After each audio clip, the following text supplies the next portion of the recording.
네, 지난주는 부활주일이었습니다. 부활하신 주님과 함께 한 주간 잘 보내셨나요? 네, 나의 기도와 나의 고민이 이 땅에서의 일에서 끝나는 것이 아니라 하늘나라 하나님 나라에서의 일을 생각하며 살아보셨나요? 여러분의 삶의 자리에서 하나님의 나라를 살 수 있는 방법은 무엇이 있었나요?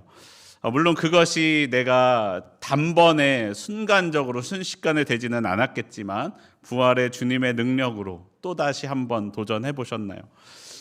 그런데 저는 그랬던 것 같아요. 은혜를 받고 꼭 은혜 받은 대로 살아야지 라고 마음을 먹고 결단을 하면 세상이 나를 더 방해하는 것 같아요. 이런 주간이면 더 우리 직장 상사는 나를 더 괴롭게 하고 우리 교수님은 이날따라 과제를 많이 주시고 했었던 것 같아요.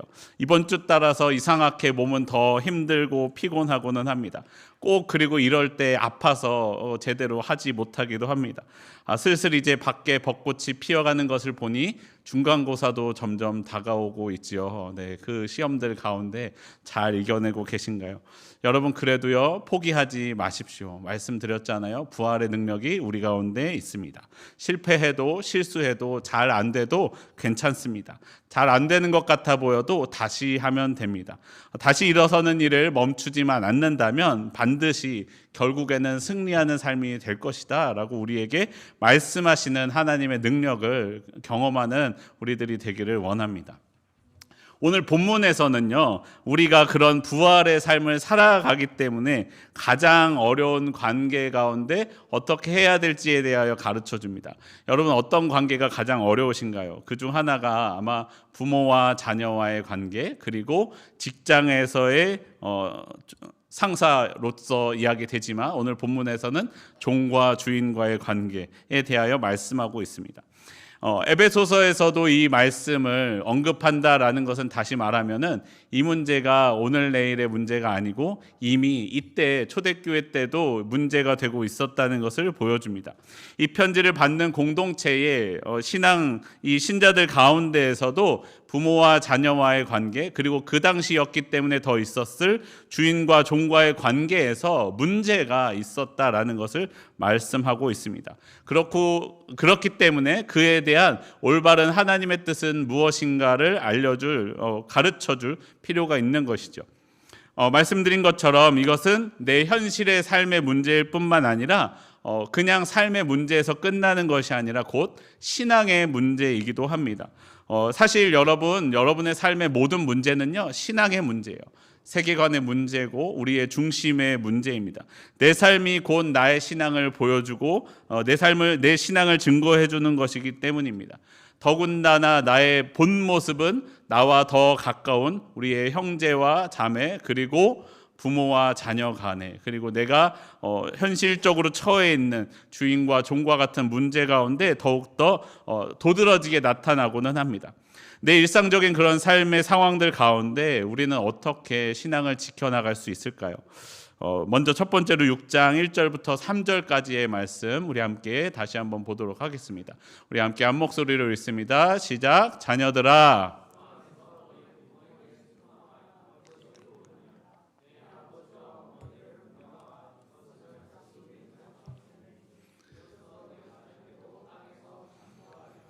아멘. 어떤 생각이 드십니까? 그럴 줄 알았어 라고 생각이 드시나요? 우리는 부모님을 대할 때 무엇보다 먼저 기억할 것은 부모님이 나를 낳아주신 분, 나의 삶의 근원이 되시는 분이다 라는 것을 먼저 기억해야 됩니다. 우리는 내 삶의 근원, 그 뿌리를 잘 기억해야 됩니다.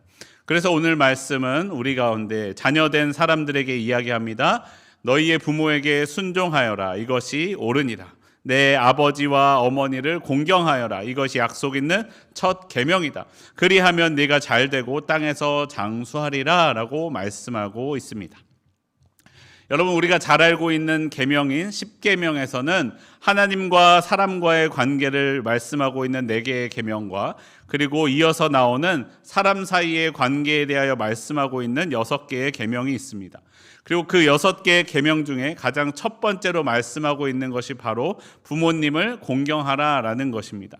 10계명은 출애굽기 20장과 신명기 5장에 2번 기록되어 있는데 오늘의 이 말씀은 그 두 가지 약속을 합하여서 우리에게 말씀합니다. 우리는 여러분 부모님을 공경하며 살아야 합니다. 그것이 주님의 뜻입니다. 때문에 오늘 본문은 주 안에서 부모에게 순종하여라 라고 말씀합니다.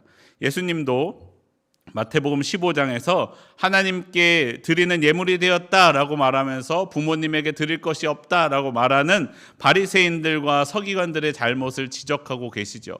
부모를 공경하는 것이 부모에게 순종하는 것이 중요하다라는 것을 예수님도 말씀하셨습니다. 그럼 여러분, 우리는 왜 부모님을 공경해야 될까요? 우리가 다 알고 있는 것처럼 첫 번째는 당연하지만 우리 부모님이 나를 낳아주신 분이기 때문입니다. 나의 육신의 생명을 주신 분이십니다. 부모님이 계시지 않았다면 나도 있지 않았을 것입니다. 그리고 또한 부모님이 나를 양육해주지 않았다면 지금의 내가 아니었을 것이다 라는 거예요.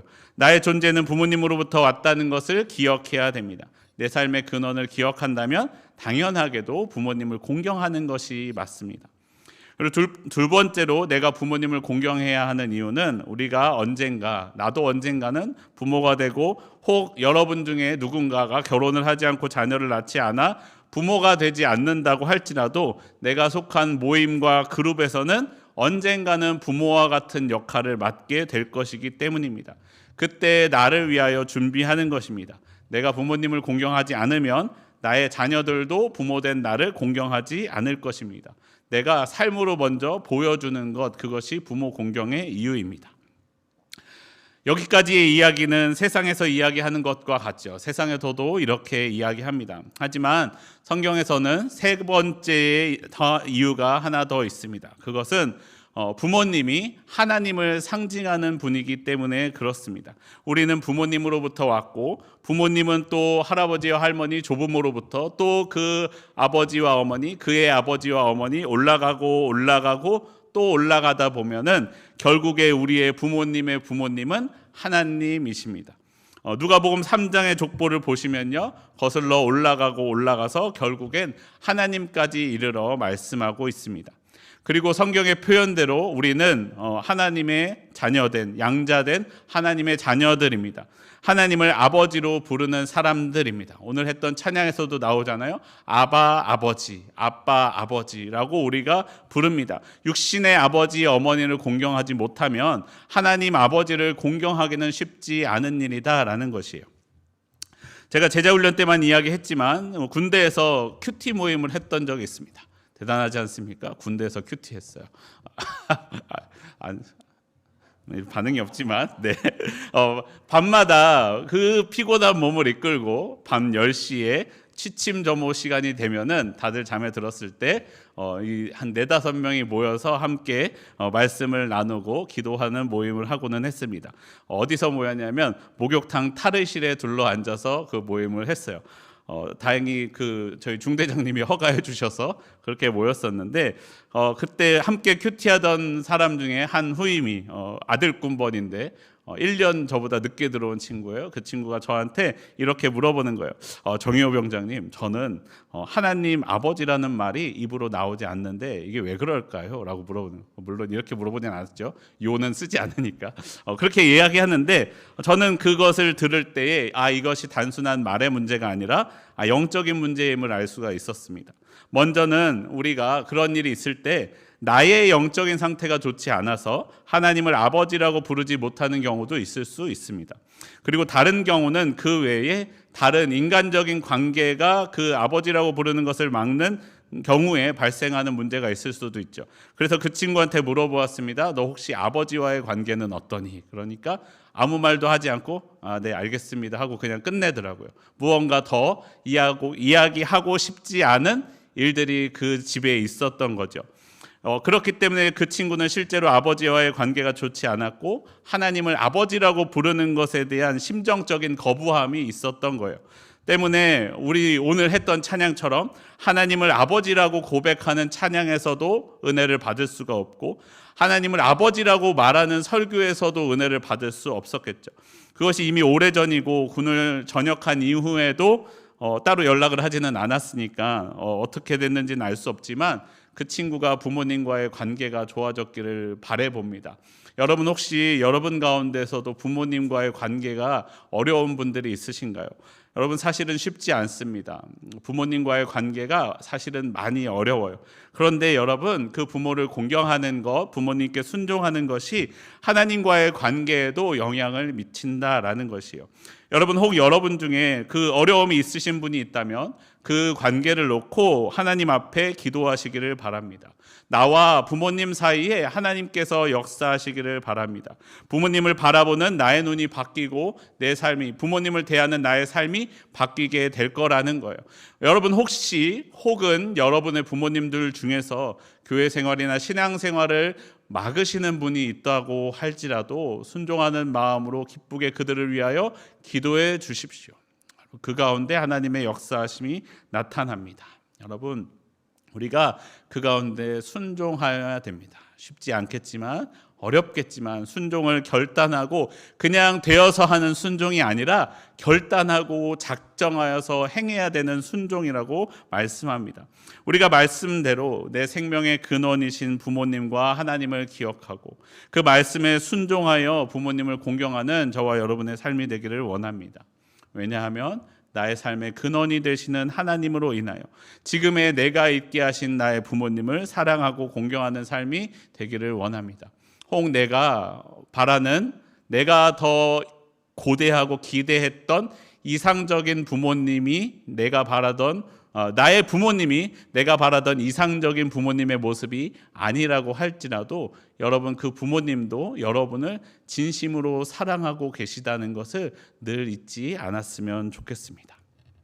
그리고 또 이어서 우리에게 말씀합니다. 에베소서 6장 5절부터 8절까지의 말씀입니다. 5절에서 8절 우리 함께 한 목소리로 읽겠습니다. 시작. 종들아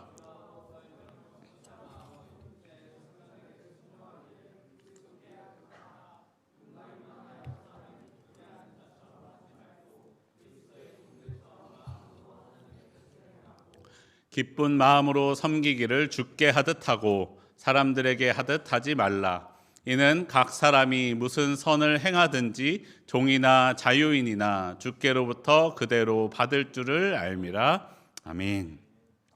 종들은 두려움과 떨림과 성실한 마음으로 육신의 주인에게 순종해야 합니다. 어떻게요? 그리스도에게 하듯, 예수님께 하듯이 해야 됩니다. 사람을 기쁘게 하는 어떤 사람들처럼 눈가림으로 하지 말아야 합니다. 그리스도의 종답게 진심으로 하나님의 뜻을 실천하여야 합니다. 사람에게 하는 것이라고 생각하지 말아야 합니다. 주님께 대하듯 기쁜 마음으로 선한 마음으로 하십시오. 선한 일을 하는 사람은 종이든지 자유인이든지 각각 그 갚음을 주님께로부터 받게 됨을 우리는 기억하여야 됩니다. 여러분 모든 그리스도인들에게는 사명이 있습니다. 저에게도 있고 여러분에게도 있습니다. 내게 주어진 삶의 자리는 하나님이 나에게 주신 사명의 자리입니다. 그렇기 때문에 우리는 이 세상을 살아가면서 육신이 어느 곳에서 어딘가에 속하여 살아가게 됩니다. 그리고 내가 속해 있기 때문에 그 속한 것에 마땅한 법과 원칙과 규칙을 매여서 살아가야만 하게 되는 상황들 가운데 있습니다.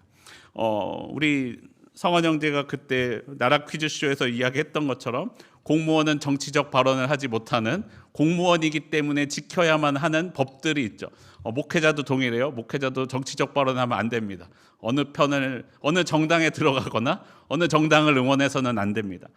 그 정치적 중립을 지켜야 할 의무가 목회자들에게도 있어요. 공무원이기 때문에 지켜야 하는 법규가, 회사원은 회사원이기 때문에 회사원으로서 지켜야 하는 법이, 예를 들어서 함께 이중적으로 직업을 갖지 말아야 되는 일들이 있죠. 한 번에 두 가지 일을 하면 안 되는 일들이 있습니다. 회사의 내규로 정해진 곳들이 있어요. 그러면 두 가지 일을 하면 안 됩니다. 그것이 법이죠.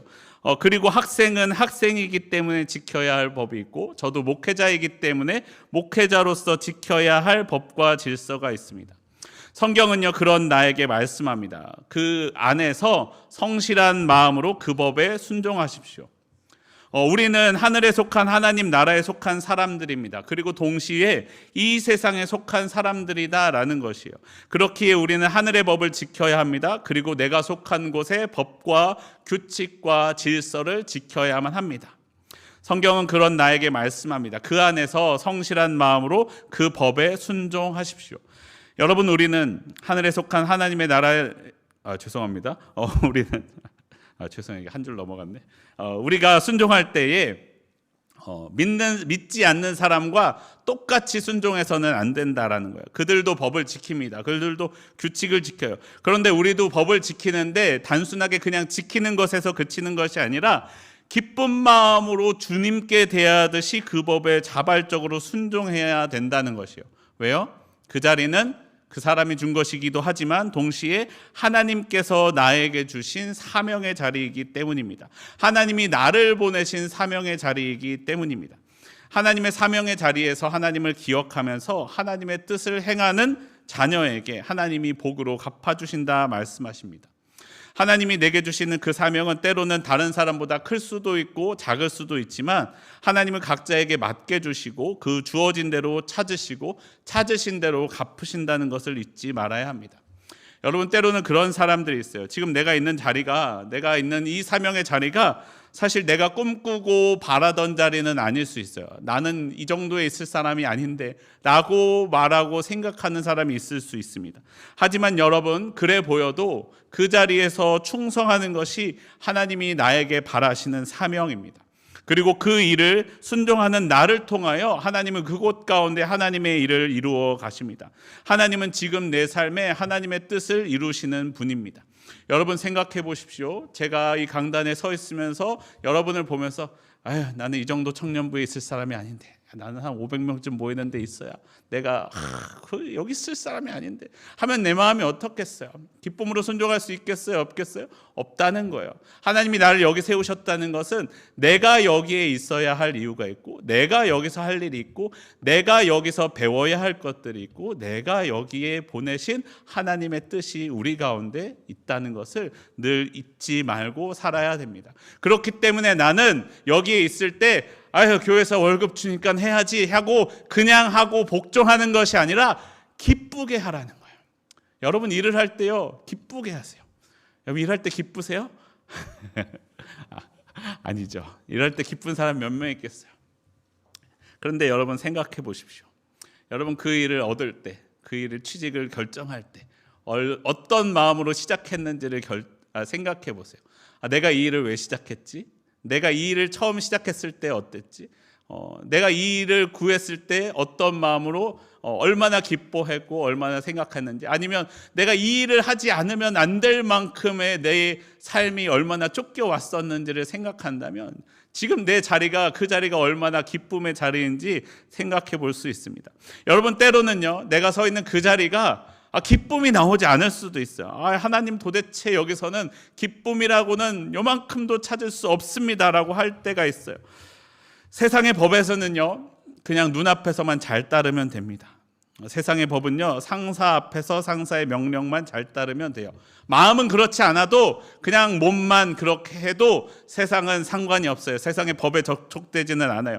겉으로만 그러면 아무도 나에게도 뭐라고 말하지 않습니다. 그런데요, 오늘 말씀은 우리에게 가르쳐 주기를 뭐라고 말씀합니까? 마음으로 순종하라라고 말씀하세요. 그냥 하는 게 아니라 여러분의 마음부터 순종하고 기뻐하며 감사하며 그 일을 헌신으로 해야 된다라고 이야기합니다. 내 마음까지. 우리 하나님은요, 내 마음까지 아시는 분이에요. 내 마음 깊은 곳에 있는 내 마음이 나의 삶과 같다는 거예요. 외적으로만 따르는 것이 아니라 마음 안에서도 마음을 바꾸어 진짜로 기쁘게 그 일들을 섬기고 행동해야 된다는 거예요. 그것이 내 마음대로 되지 않을 수도 있죠. 내 마음이 내 마음대로 되지 않을 수도 있죠. 그럼에도 불구하고 예수님의 마음으로 나는 내 마음을 기쁘게 바꾸어 내 일을 섬겨야 된다라는 것이 있어요. 하나님은 우리에게 약속하십니다. 하나님은요, 차별이 없으시대요. 그가 종이든 주인이든 자녀이든 부모이든 상관이 없으시다는 거예요. 단지 하나님은 나의 삶을 보시고 내 마음을 보시고 내 중심을 보시고 나를 판단하신다 말씀하십니다. 내 삶의 상황에 처해 있는 상황이 때로는 내가 부당한 대우를 받을 때도 있고 때로는 불의한 부모를 만날 때도 있습니다. 여러분, 그걸 누가 잘 알고 계시냐면 우리 하나님이 잘 알고 계세요. 그래 의호야, 너는 부당한 대우를 받고 있구나. 그래 의호야, 너는 불의한 부모를 만났구나. 실제로 그렇다는 게 아니라요, 그렇게 하나님이 우리의 상황 가운데 알고 계시다는 거예요. 그리고 그 상황에 맞추어 그만큼 힘들고 애쓰며 하는 나의 수고의 그 마음을 하나님이 알고 계시고 그것대로 판단하신다라는 거예요. 좋은 상황에 처해 있어서 좋게 할 수 있는 사람에 대한 판단과 좋지 않은 상황임에도 불구하고 조금이나마 선하게 살아가는 삶에 대한 판단이 하나님 앞에는 다르다라는 것이죠. 우리 하나님은요, 내가 그것을 깊이 알아주시며 내 마음의 고통까지 잘 알고 계시는 분이십니다. 하나님은 내 마음의 깊은 곳에 있는 그 고통도, 내 아픔도, 내 슬픔과 눈물도 다 들으시고 함께 아파하시는 우리 하나님이십니다. 여러분, 우리가 만약에요, 겉으로는 선을 행하고도 마음 안에 불만이 가득해서 행동한다면 그것은 더하기 1점이 되는 것이 아니라 더하기 1점에 빼기 1점이 더해져서 0점이 되고 맙니다. 도로 제자리가 되고 말아요. 선을 행하고도 불만이 가득하면 그 선을 행한 일조차 아무것도 아닌 것이 되어버립니다. 선을 행하면서 그것을 기쁜 마음으로 해야 그것이 진짜 우리를 더 이롭게 하는, 더하는 점수가 됩니다. 여러분, 어려운 상황 가운데 순종하는 이에게는 하나님이 가산점을 주신다는 거예요. 하나님이 우리를 더하여 평가해 주신다는 것을 잊지 말아야 합니다. 여러분, 내 삶에 그 하나님의 축복의 점수가 더하여지기를 원합니다. 내가 선을 행하고도 불평불만해서 축복의 점수를 다 까먹는 것이 아니라 그럼에도 불구하고 결단하여서 하나님의 가산점을 받는 삶이 되기를 원합니다. 여러분이 어려운 상황 가운데 처하셨습니까? 하나님이 여러분에게 가산점 줄 상황을 만들어 주신 거예요. 더 축복해 주고 싶어서 더 어려운 상황 가운데 나를 몰아두셨어요. 더 주고 싶어서 더 결단하고 더 기도하고 더 헌신하게 나를 그 자리 가운데 보내셨다는 것을 잊지 마십시오. 여러분, 더 큰 은혜를 사모하십시오. 하나님의 말씀대로 사명대로 그 자리에 순종하며 살아가는 저와 여러분의 삶이 되기를 원합니다. 그냥 겉으로만 그런 것이 아니라 내 마음 깊은 곳까지 진심으로 순종하는 우리의 삶이 되어 하나님의 뜻이 더욱더 풍성하게 나타나기를, 그러한 우리의 삶이 되기를 소원하며 기도합니다. 이어서 마지막으로 에베소서 6장 4절과 9절 말씀, 4절과 9절 말씀 우리 함께 한 목소리로 또 읽겠습니다. 시작. 또 아비들아,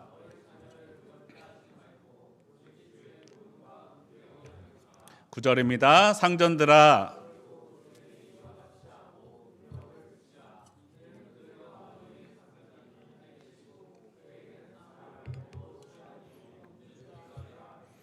아멘. 오늘의 성경은 우리에게 말씀합니다. 아버지, 부모는 자녀를 노엽게 하지 마십시오. 주님의 훈련과 훈계로 양육해야 됩니다. 또 이야기합니다. 상전들, 종들의 주인들은 종들에게 위협을 그만두고 사람을 차별하지 않으시는 하나님과 같이 또 8절의 말씀처럼 각각 그 삶을 따라 갚으시는 하나님을 기억하십시오. 여러분의 주인인 하나님께서 하늘에 분명히 계십니다 라고 말씀합니다. 오늘 본문에서 말하고 있는 아버지와 주인에 관한 말씀들은 지금 우리가 듣기에도 저렇게 말해도 되나 싶을 정도로 조금 조심스럽게 말해야만 하기도 하지만 에베소서가 쓰여지던 당시에는 더욱더 그랬습니다.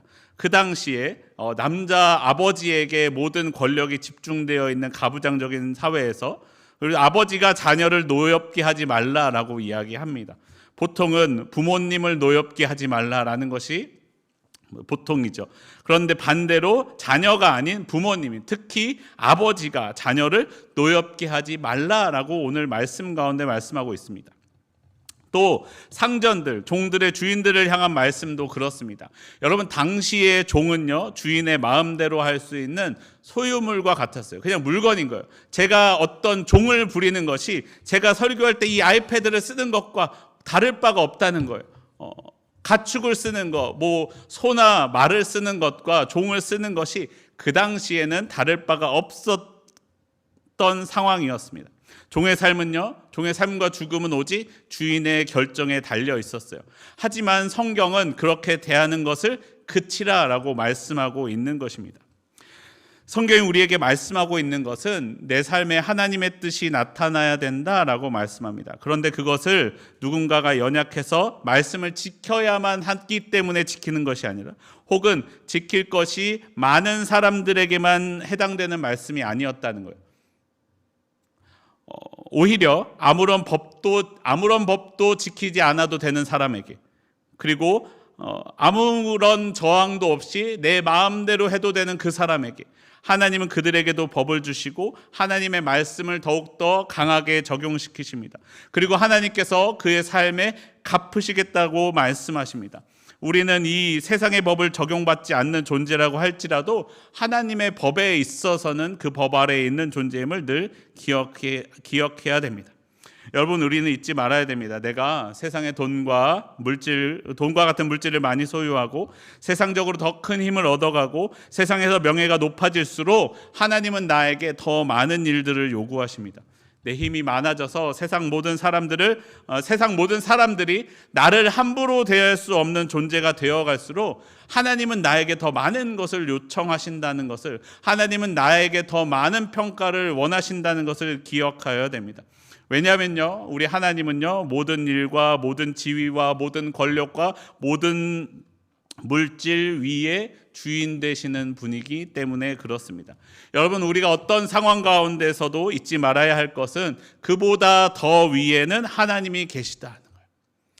그보다 더 위에 하나님이 계시다라는 것을 기억하며 살아야 됩니다.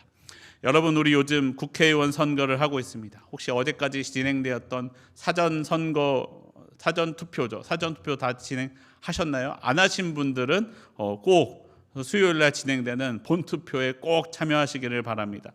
보다 더 나은 사람이, 보다 덜 나쁜 사람이 이 나라를, 이 도시를 바르게 운영하기를 기대하면서, 기도하면서 그 한 표를 꼭 행사하시기를 바랍니다. 여러분, 우리가 알고 있는 것처럼 이제까지 많은 정치인들은요, 선거철만 되면 자신을 뽑아달라 머리를 숙이지만 당선이 되고 나면 자신에게 있는 그 큰 권력이 오로지 자신의 것인 것처럼 사용하고는 했습니다. 그런 정치인들 중에서 신앙생활을 하는 분들도 있었지만 그런 정치인들 중에서 신앙생활을 하기에 그 사람은 달라라고 하는 사람을 별로 만나보지 못했던 것 같아요.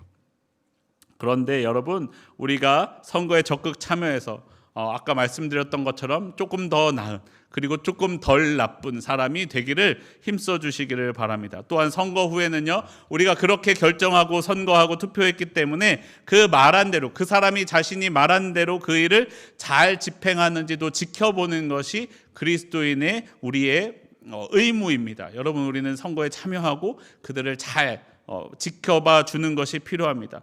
여러분, 그리고 또한 그 잣대가 그들에게만 적용되는 것이 아니라, 정치인들에게만 적용되는 것이 아니라 나에게도 적용되기를 원합니다.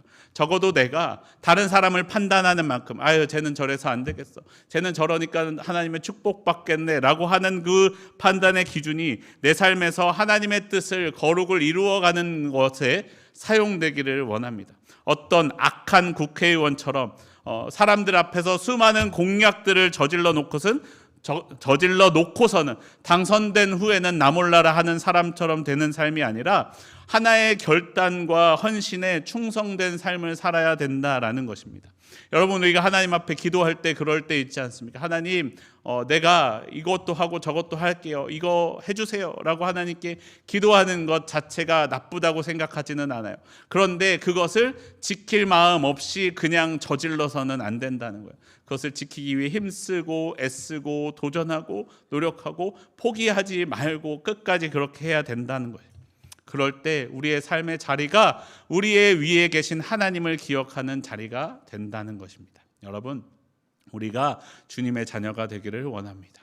내가 자녀일 때나 부모일 때나 종일 때나 주인일 때나, 내가 누군가를 고용하는 입장이거나 고용되는 입장이거나 그 위에 하나님이 계시기 때문에 그를 존경하고 존귀하게 대하며 그들 가운데 마음으로 순종하며, 그리고 내가 어떤 일을 하든지 하나님을 기억하며 살아가는 저와 여러분의 삶이 되기를 원합니다. 내가 그렇게 살아 내 삶에서 하나님의 나라가 나타나기를 원합니다. 내가 어디에 있든지, 낮은 곳에 있든 높은 곳에 있든 넓은 곳에 있든 홀로 있는 곳에 있을지라도 나를 통해 하나님의 나라가 나타나는 저와 여러분의 삶이 되기를 원합니다. 생명의 근원이신 하나님을 기억하고 내 삶의 자리 가운데 사명을 주시는 하나님이 내게 주신 그대로 갚으실 것을 기억하며 오늘도 함께 하나님의 나라를 이루어가는 저와 여러분의 삶이 되기를 소원합니다. 우리 함께 찬양하고 기도하겠습니다. 나 주님의 기쁨 되기 원하네. 함께 찬양하겠습니다.